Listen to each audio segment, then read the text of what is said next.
All right. Let's see. I think we should be live. Let me see. Double check some things here. Let's see. I think we should. Okay. Yeah, looks good. Let me know if there's any issues with the audio, with the video. Yeah, the numbers are out. And I should have them. Where were they? Those are the financial statements. Here is the MD&A. I don't have the press release, but this is basically the press release. And guys, not the greatest numbers here. So I haven't looked through all of it. So we'll see what we're looking at. But just going through this, bookings 4.6 million. So let me make this a little bit bigger here for you guys. So total contract value, new bookings, 4.6 million as of April 30th, 2025, compared with 9.5 in the same quarter a year ago. Contractual backlog, that declined from last quarter. Last quarter, we had a backlog of 16.6. So that's just a matter of subscription revenue coming off of that, and not enough bookings added to it to cause it to continue to increase. Where are we going?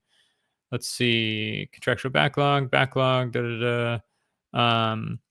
It excludes an additional 21.1 million in signed agreements pending installation. So the signed agreements pending installation did increase, but obviously it looks like not a lot of that, what was signed agreements pending in the last quarter, actually fell through to backlog and revenue, because revenue number is 3.5 million. And then it says 10 million for the 3 and 9 month periods ending. So 3.5 million in the last quarter. Gross margin also declined from, I think, what was last quarter, 70%. Let's go to last quarter. 70%. Yeah, last quarter was 70%, dropped all the way to 57%. Really interesting there that we saw that much of a decline. Says the company announced entered a master supply agreement. So we already know this. We got that announcement earlier. Subsequent to quarter, the company announced that it had signed an agreement with the Colorado Rockies to use the Smart Gateway in a joint development and introduce frictionless. So obviously, we know that announcement was not included in these numbers here. And let's see, subsequent to the quarter. Okay, so this is what I was curious about when we were talking about this one gateway. So this is saying that subsequent to the quarter end, the company announced its new innovative security platform, Xtract One Gateway, had been certified, and the US is on track to start shipping in July to 5 customers with a current aggregate. Okay, so kind of interesting the way that they've worded this. Subsequent to quarter end, we announced.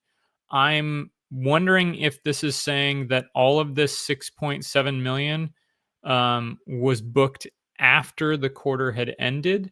If that is the case, that's really good news, because that means that even though bookings during the quarter were 4.6, you add the 6.7 million for one gateway there that they got shortly after the quarter had ended, and that gets you to over 11 million in total bookings, at least up until now, if that is the case. So that would be really good if all of this is after, plus the Rockies are after, so that isn't included. That's another maybe 1 or 2 million there. We don't quite know exactly. Let's keep going through this. Let me see, 3.5, see if we got any questions. Yeah, most people kind of disappointed. Myself as well. Who will Peter write to? So let's go through a little bit more of this. I kind of want to get to the income statement here. Let's go to the income statement, and I want to see. Okay, so here's the income statement. As we can see, revenue 3.466 million. Cost of revenue there. So I'm curious why we saw the decline in gross margin. that was one of the really bright spots in the last couple of quarters. We got an increase in gross margin. Sorry, let me make this a little bigger here. Let's see. I got my Discord comments and the YouTube chat comments going on. So apologies if I missed something. But yeah, gross profit. We'll have to take a look a little bit deeper at that. I might have to do that after we're done with the live stream and really figure out, or we might just have to, get an answer for that on the call. Operating expenses. Let's just see. I want to see how these compare. So I'm gonna drop this down. No, that's not what I wanted to do. Let's see. Put this over here. And I want to get to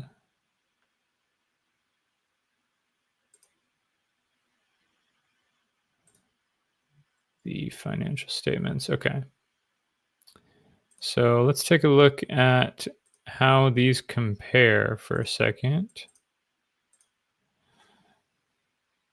Quarter over quarter. So if we look at last quarter, operating expenses here versus this quarter, what are we looking at? So selling and marketing did increase. So we have 1.56 million versus 1.22 million in the last quarter. General and administrative also increase. Research and development, slight decrease, about the same. And then less of a write down on loss of inventory. That, not necessarily purely in the operations there of the business, depending on what's happening there. And then retirement assets is dropping down as well. So total operating expenses, almost 5.1 million as opposed to 4.8 million in the previous quarter. So about a $300,000 increase in total operating expenses. Mainly, it seems due to sales and marketing, and a little bit of general administrative. Let's see. Net loss for the period, 3 million.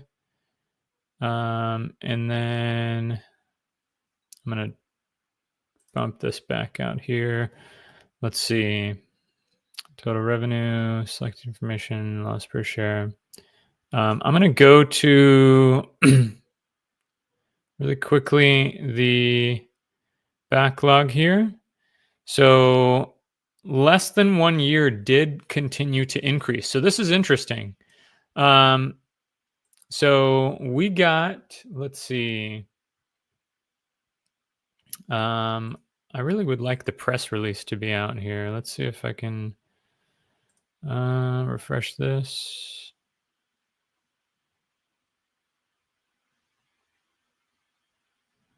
Don't see the press release. Is it on their website?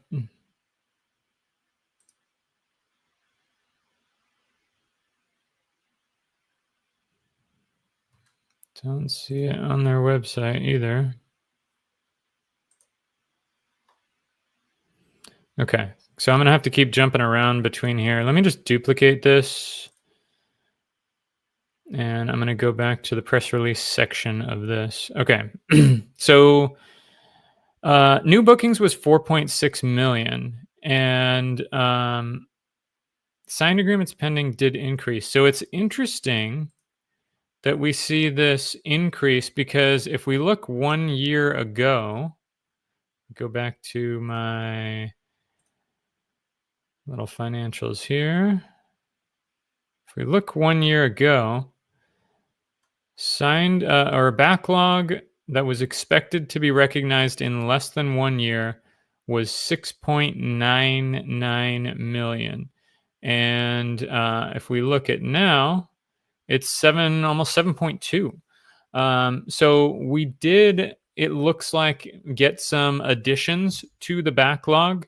I'll have to go in and kind of see what the net additions are, do some math after this stream. But it looks like possibly, because greater than 1 year, 8.2.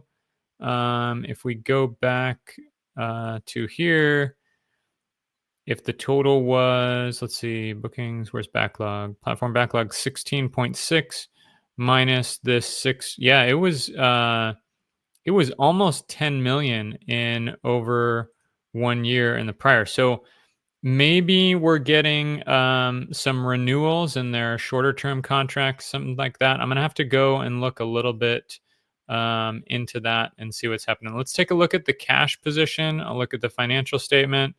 Um, so on the balance sheet, we have here. Where are we looking? Cash and cash equivalents, 1 point, so almost 2 million in cash and cash equivalents. What was that as of the previous year or the previous quarter? Apologies. Cash and cash equivalents. Is that right? Is that right? This is January, February, March. Yeah, yeah. So that's right. 2025. So 5.4 million. So we did have a significant decrease there. Obviously, if we have another quarter of the same, we are looking at a capital raise. So that's very possible.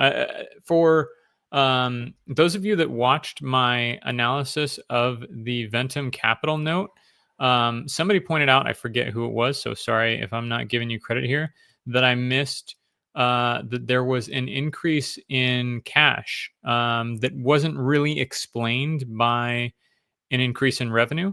And so, yeah, it looked like, I kind of did some digging and whatnot, and it did look like they were kind of pricing in or expecting a capital raise. The interesting thing, though, is if you do the math on how much cash they expect to raise and the multiple that they're giving them for future revenue to enterprise value and things like that, they expect them to raise at like 80 cents a share, or almost where their price target is, from my math. So yeah, we'll have to take a look back at that. But sorry about that. Yeah, we're unless we get some big revenue here in the next month or so, they're going to be sitting pretty tight on cash. So we'll have to, that'll definitely be a question on the earnings call that we are going to need to get into there. If we go to the cash flow, that's comprehensive loss. Share capital. Here we go. So share-based compensation. I forget whether that's an increase or not. Let's see.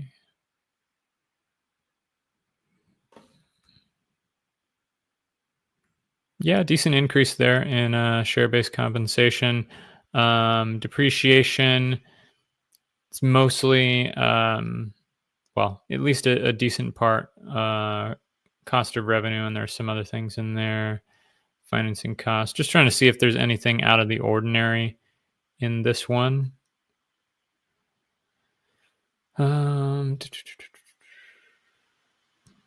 Cash used.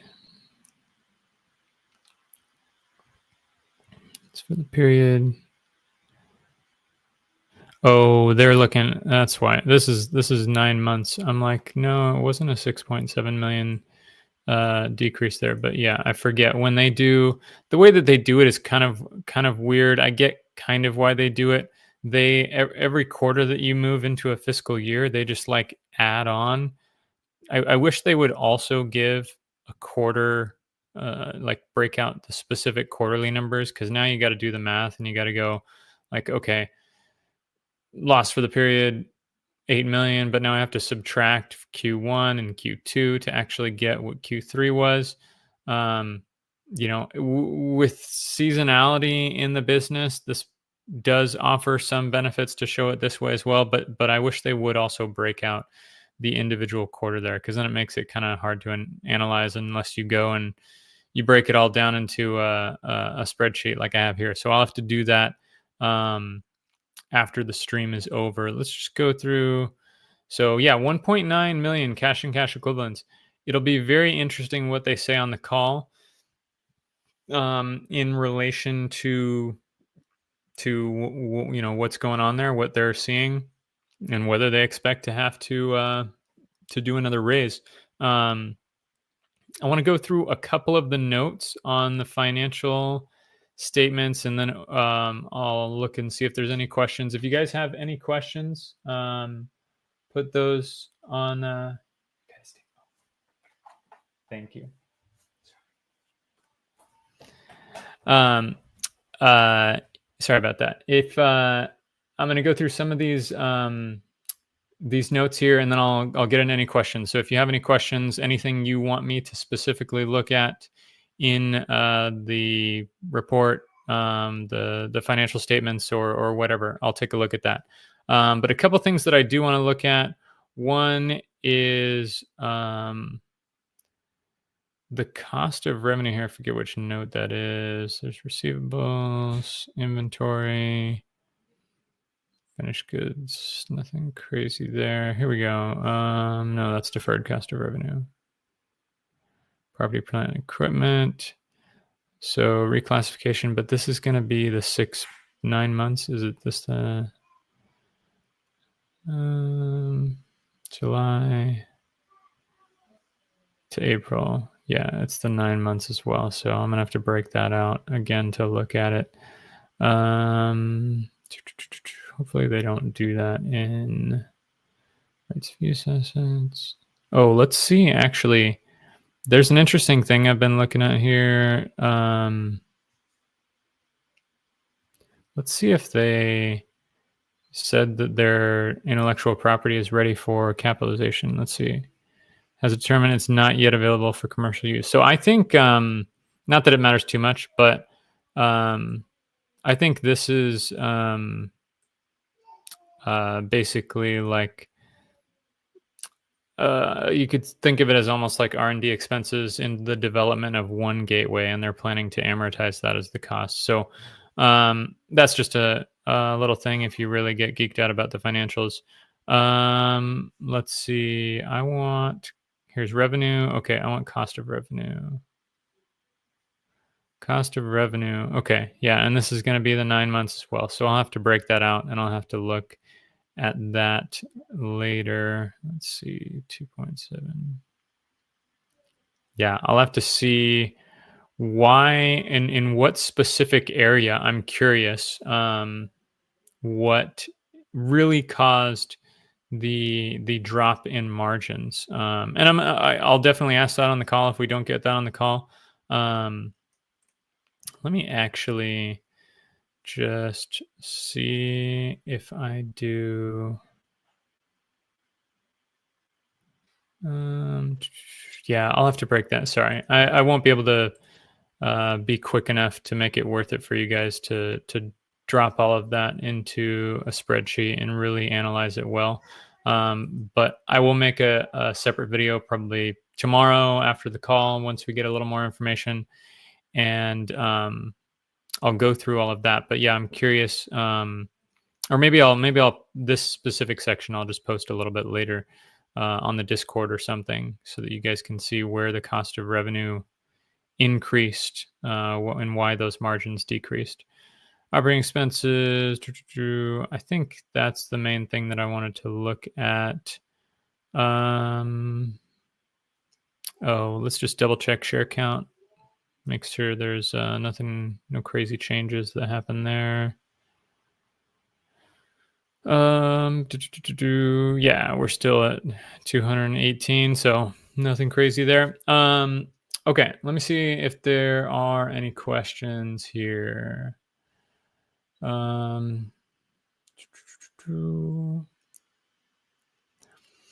guys are saying Peter needs to go. I mean, I don't agree with that.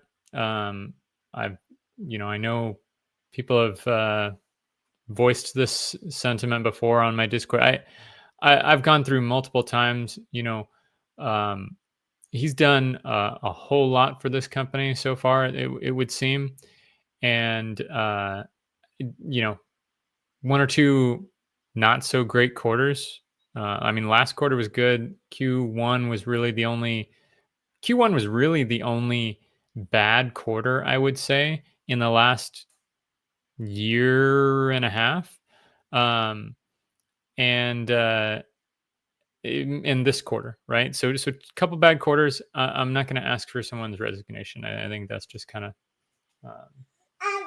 hello. um, sorry, I got my kid coming up.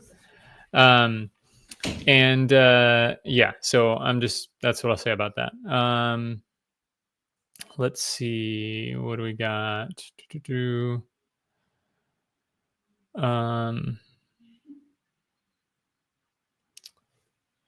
Yeah, I comment, like are they planning to do it? And definitely, is a colossal failure. Again, I wouldn't say this is a colossal failure, especially again, I think one of the important things to where's that press release part? This part, um, especially depending on the context around this. So, subsequent to quarter end, right? If you guys can see that, um, obviously they got the Colorado Rockies. Okay, so not sure how big that contract is. We saw 4 gateways there, I believe, um, from the pictures that we got access from Doug. Thank you to Doug.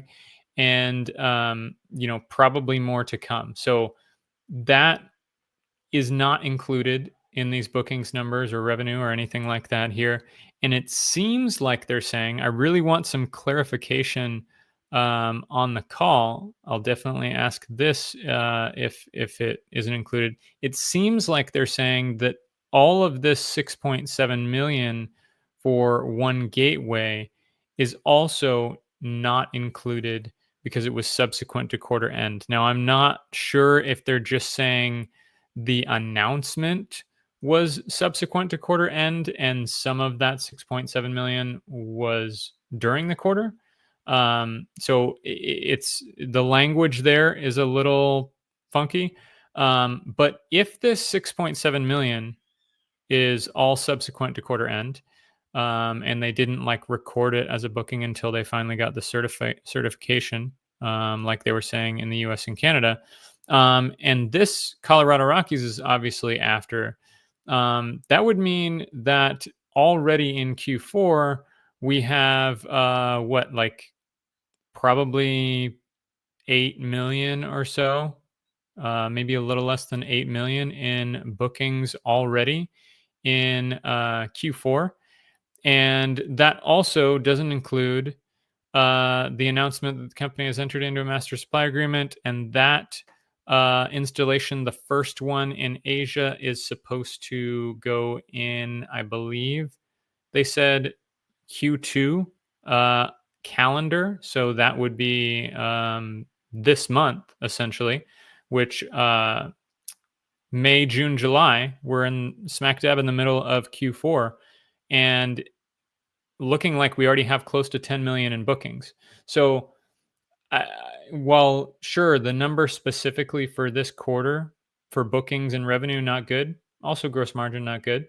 I wouldn't say we're looking at a colossal failure or that, perpetual dilution, because we already are set up for an extremely good Q4. Let me just go through a couple more of these. Let's see. What's this? Can you look at global revenue versus? Oh yes, I did want to look at that.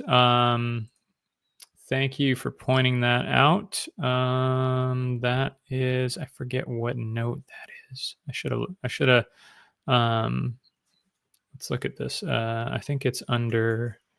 Can I do a control find? Is it under geographies? Here we go. Perfect. Okay, let me compare this to the previous quarter. And I'll take this one and we'll throw that one on the side here. And then I'll take this one and we'll have that on the side. Okay. So let's just look at, and this is going to be 9 months. Again, I wish they would break this down in individual quarters, as well as the, they can do the 9 months as well. But I got to look at the 6 months over here and the 9 months over here if I want to compare it quarter to quarter. So it's really hard to get any. Well, I guess actually on this one, you know what? That's I take that back. On this one, it's a decent comparison. So it looks like the bulk of the revenue here is from the U.S. A decent amount from Japan increase here. So this is 9 months, right? And this is the last 6 months from a fiscal perspective. And you're looking at what over $300,000 increase in the revenue from Japan. You also have a decent uptick from Canada. So that's probably some of the ones related to the Manitoba. I think that was, I'll have to go back and look, but I think that was in Q3. And then let's see, UK, decent increase. Looks like actually across the board here on all of their no new geographies here, but definitely Japan, obviously the US. Across the board, we're seeing upticks there. So that is partly just a function of you have a contract, an existing contract with them. You're collecting revenue.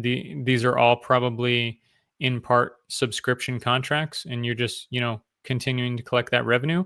But if we look at the bigger upticks, the Japan one, that looks like possibly some new contracts in Japan here. I'll have to go back again and look at like what Q1 was, and if the difference between Q2 to Q3 is basically the same as Q2 to Q1, then you're probably looking at the same contract, just recurring, subscription revenue there. But if the difference between Q2 and Q3 is a lot larger than the difference between Q1 to Q2, that's a sign of new contracts in that region. So I'll kind of go back and look. But Japan definitely looks like we're having some increases there, and the master supply agreement, that first deployment is going to be in Asia. So that'll be interesting. See if we get even more in Japan, or if that's another Asian country, then they'll have to kind of add that onto there. Let's see, John, if you were the show, no, I would not fire Peter. How can you stay on? Let's see, quarter keep saying he signed deals with so many people, but they have signed any NDAs. I mean, I've answered the NDA question. They've answered the NDA question. I'm not really going to get into that. Currently disappointed. Let's see. Bookings is greater than sales, but overall backlog.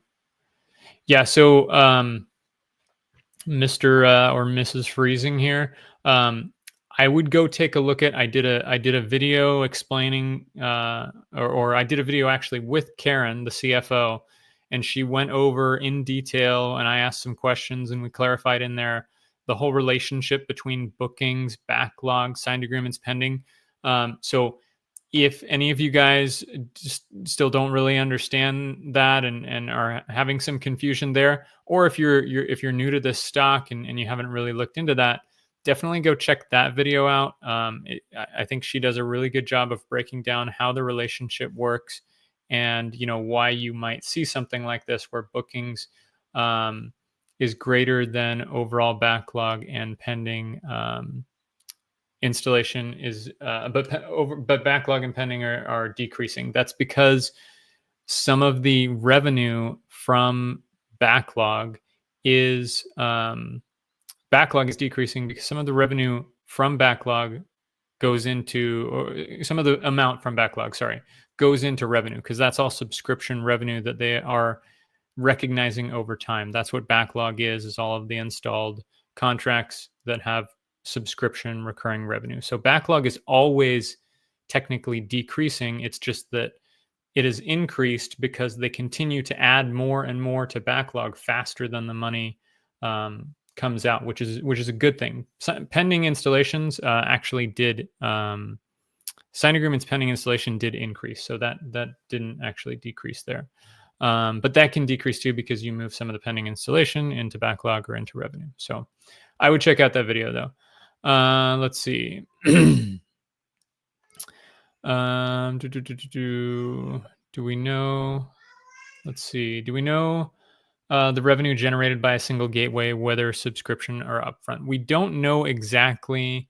There's been a lot of press releases, or not press releases, I should say, but news articles and different things like that, where we can kind of make estimations and guesses. Maybe I'll go. I think I do actually have a video that I did on that, but maybe I'll do another video. And it's, I don't want to just give kind of a number here because it's better to get the whole context around how we come to that number, so you can understand, whether or not you want to, how much credence you want to give to that number. But yeah, I would check that out, or maybe I'll make a new video about that. Why choose to announce it the day before? Not sure exactly what you're talking about. Let's see.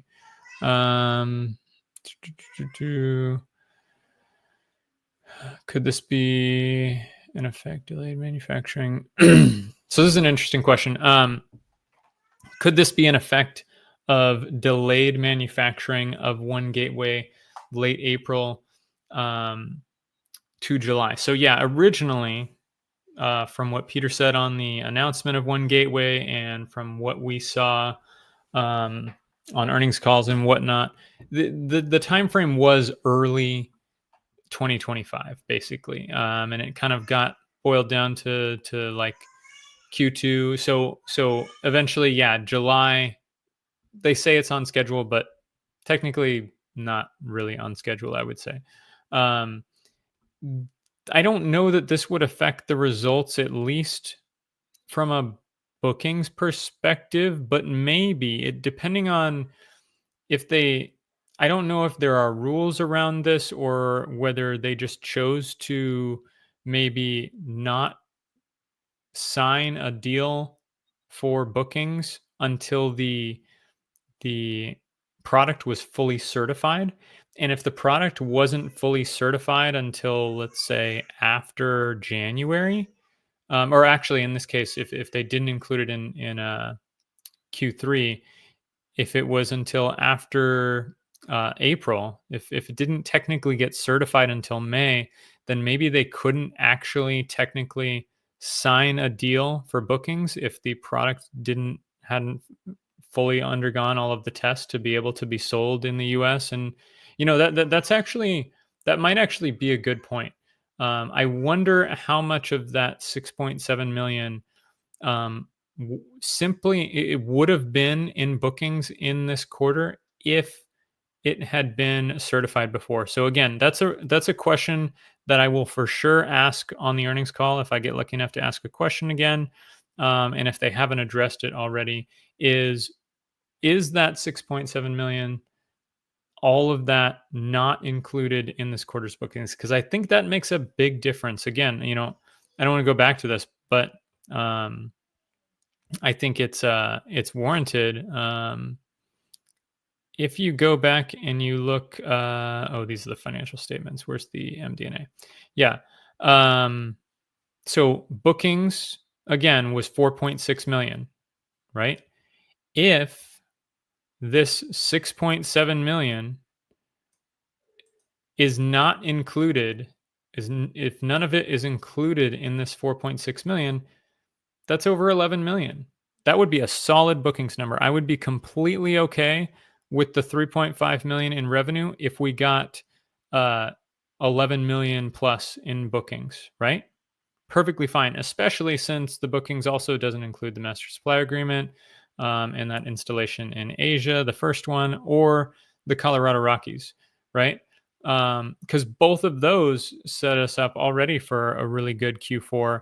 If this 6.7 million isn't included in that, then you're looking at, potentially already close to 10 million in bookings for Q4. And we're only like just over a month into Q4.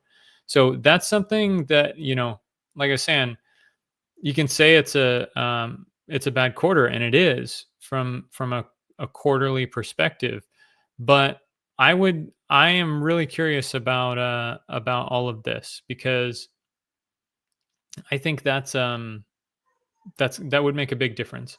Um, yeah, ChatGPT says will probably be a raise needed. I mean, I would put the chances greater than 50% based purely on this report. Again, we'll get more information on the call later. But if you just look at the numbers, 1.9 million, I think it was, in cash that they have. Let's go back to where's the balance sheet here? Yeah. Where is it? Right here. 1.9 million in cash. And they had expenses of, I think, 3 million. They had a loss of 3 million in this last quarter. Obviously that was only on going back up here. Obviously that was only on 3.5 million in revenue. If they have a big revenue quarter in the next quarter, they might not have to, right? So if there is a scenario, right, where a raise is not necessary. The scenario essentially is that they'd have to be profitable next quarter, which is obviously possible. I've talked about the mix of upfront and subscription.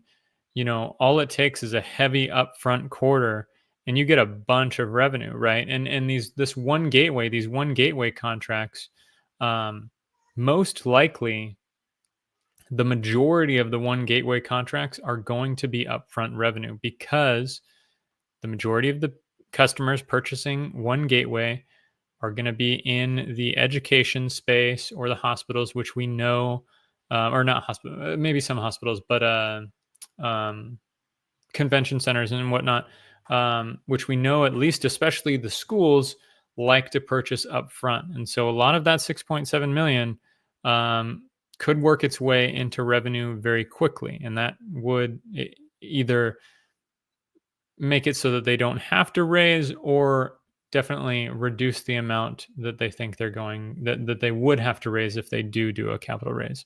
The other thing that is really interesting, that again, I'm hoping to get a few questions in on this call. The last call, there were very few people asking questions, so I'm hoping that there's not too many other people. Maybe they'll ask the questions that I want, so maybe that's okay. But I'm hoping to get several questions in on this call. One, gross margins. Two, this 6.7 million, is all of this after the quarter? Because I think that makes a huge difference here with these numbers. And three, the other thing that I think we need to talk about and keep in mind going into Q4 is, it's looking like there's a lot of demand in the Canadian healthcare system, in those Canadian hospitals. We've seen article after article of them talking about getting them a lot of the testing. The pilots seem to be smart gateway, and as people have mentioned, in Canada right now, with all the tariff situation and whatnot, there is a buy Canada sentiment, apparently. And so, to the degree that's the case, Xtract One should try to take advantage of it. So I think there's some extra context that we need in the call to really understand this quarter, as always. And I think those are kind of the main questions that I would ask. Gross margins. What's going on with the one gateway contracts? Are they all afterwards? And finally, the Canadian hospital demand. What are you guys really seeing there, and what do you expect to get? So that's my main ones. Let me see if there's any more questions, and if not, I'll kind of end the stream here soon, and I'll go through and break down some of those numbers that are given in 9 months, and really look at that, and I'll post on the Discord if I find any other interesting stuff. I already did mention to me.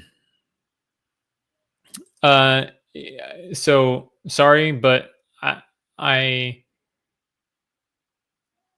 if you're talking about one gateway bookings in the second quarter, um, I highly doubt that they would just tell one person that that is something that is definitely material information, and either I don't necessarily believe that they told you, or they may have been talking about something else. Um, let's see. One more question. Are they able to actually get these installed so that they can collect revenue? Seems like they're having production issues. They're definitely not having production issues, at least for the smart gateway. Um, they've said multiple times that their production capacity is more than good enough to cover the future demand that they expect. In fact, I think Peter was explicitly asked about that on the last earnings call, and whether some delays or whether the time frame of customer installations is a function of their production capacity or customers. And he made it very clear they have more than enough production capacity. Now, for one gateway, obviously that's a new product. They're ramping it up. There could potentially be, production issues that come up. Um, didn't really make it sound like that in the press release, other than the fact that um, we're now looking at July for installations. But um, still, July would be in Q4 as well. So we should still see a lot of that 6.7 million in bookings there installed in Q4. Let me double check, see if there's any questions on the Discord here.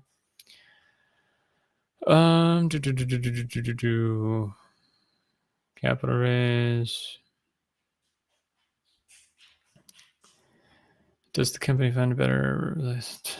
Okay. Yeah, call is tomorrow at 10 a.m. Eastern. I believe that is correct.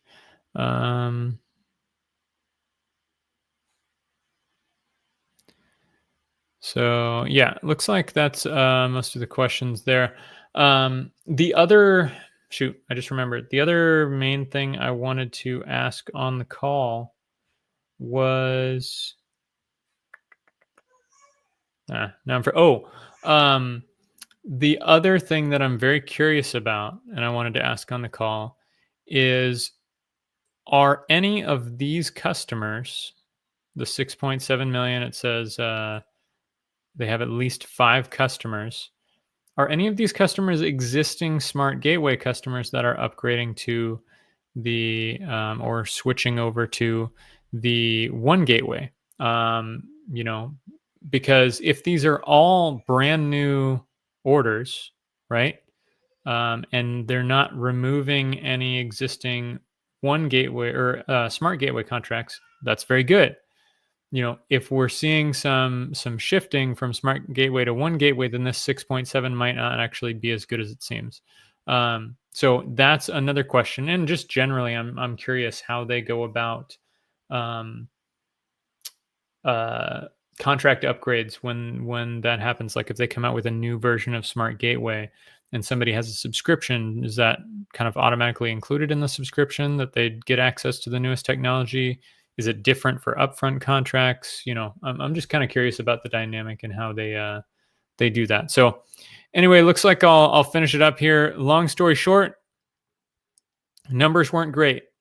Bookings 4.6 million, revenue 3.5 million, and gross margin declined to 57%. Yeah, we'll take a look at that. Actually, one of the things that I do want to look at too is, if the gross margins were 70%, how much would that reduce the loss by? I'll take a look at that as well. But overall, numbers weren't great.